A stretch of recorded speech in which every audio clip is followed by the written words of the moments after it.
Welcome to the Financial Literacy Channel, your guide to understanding the complex world of finance in the simplest of manners. Our mission is to make financial education accessible to everyone, covering a vast array of topics. We demystify personal finance, delve into the intricacies of investment strategies, and keep you updated with the latest in financial technology. Today, we venture into an exciting realm exploring a new frontier of financial evolution. In today's video, we take a deep dive into understanding the concept of Money 3.0. To understand Money 3.0, we first need to look at its predecessors, Money 1.0 and Money 2.0. The journey of money is a fascinating one, evolving from tangible commodities to abstract digital transactions. Let's start with Money 1.0, which is the era of commodity money. This was when goods rather than coins or notes were used as a form of exchange. In this system, value was inherent in the commodity itself. For instance, gold, silver, salt, and even cattle were considered valuable and therefore used as money. This system was straightforward, but not without its drawbacks. The value of these commodities could fluctuate widely, and transporting large quantities was often impractical and risky. Transitioning from this, we entered the era of Money 2.0. Here we saw the rise of representative and fiat money. Representative money includes things like gold certificates, which are essentially paper representations of a certain amount of a physical commodity. Fiat money, on the other hand, holds value only because the government maintains its value or because parties engaging in exchange agree on its value. Think of the banknotes and coins we use today. They are fiat money. This system is more convenient and flexible than its predecessor, as it allowed for the creation of credit systems and digital transactions.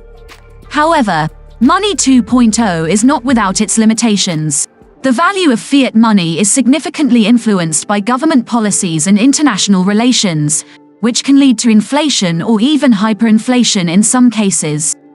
Also, while digital transactions brought about convenience, they also opened up new avenues for fraud and cybercrime.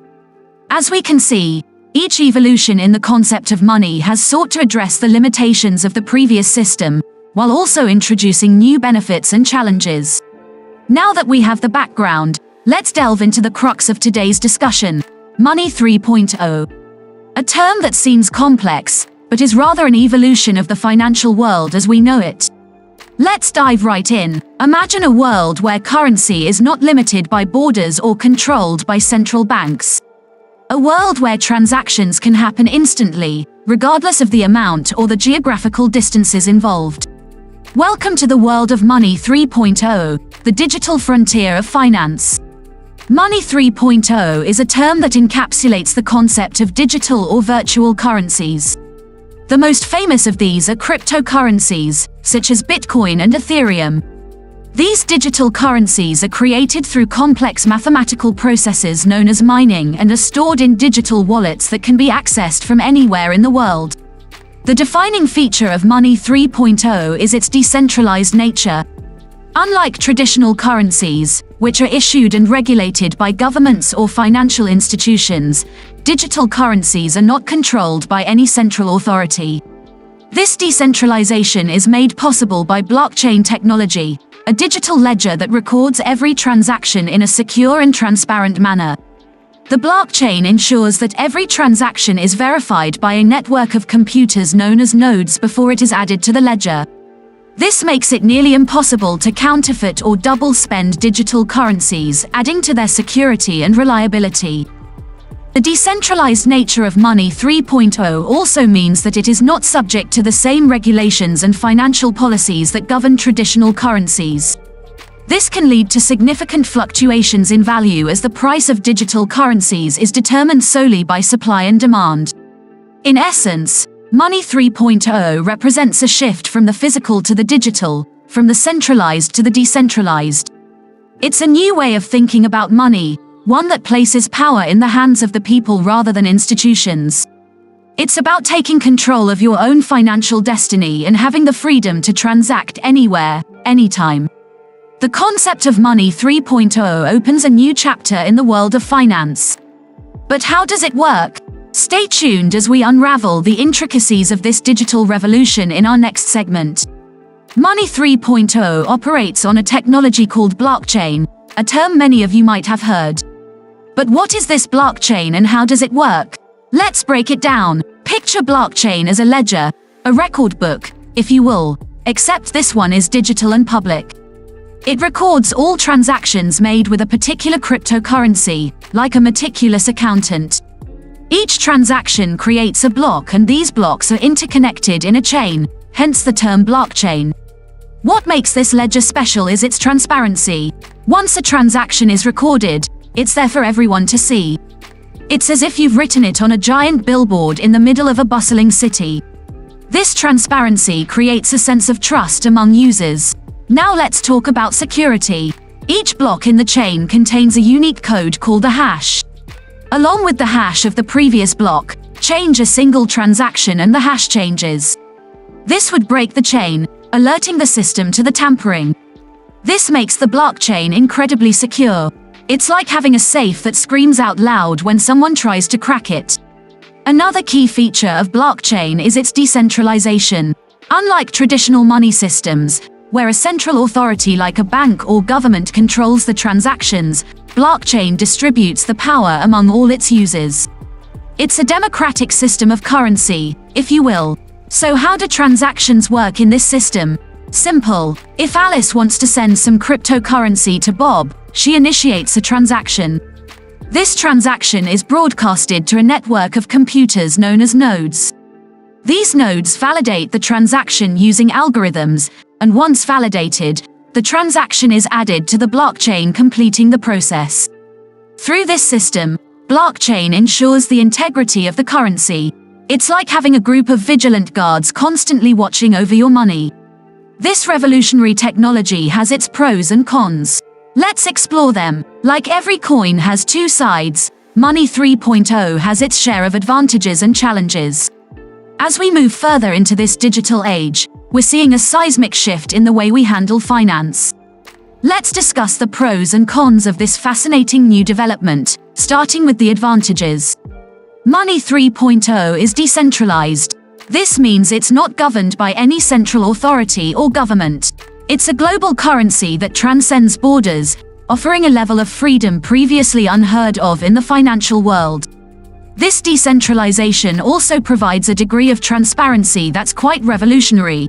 With all transactions publicly recorded on the blockchain, it's much harder for fraud or corruption to take place.